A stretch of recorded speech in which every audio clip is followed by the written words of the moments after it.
In this video, I will show you how you can configure your MCP tools in Antigravity.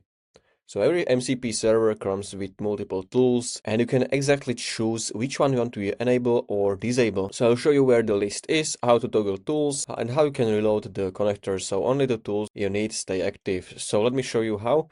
Firstly, you want to open this agent in the Antigravity. So if you don't see the agent right away, simply click on this toggle agent in top right corner.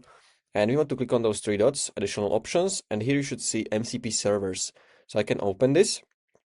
And if I click on this manage MCP servers right here, it's going to show you all of your MCP servers installed to Antigravity. So as you can see, I have Firebase, Netlify, Stitch, and Supabase. And what you see, you have some numbers. So for example, I have here 19 out of 19, but in the Supabase, I have 0 out of 29. So this means I have disabled all of the tools of 29 tools, which there are. So as you can see, if I click on it, you can see all of the tools here.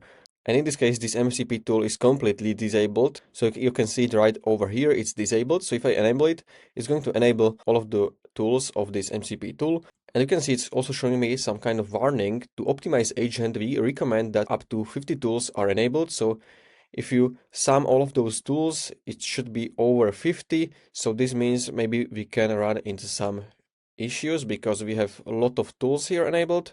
And if you want to enable or disable specific tool, you can simply go over here and you can just turn it on, and you can see we have 13 out of 14 tools enabled for this MCP server.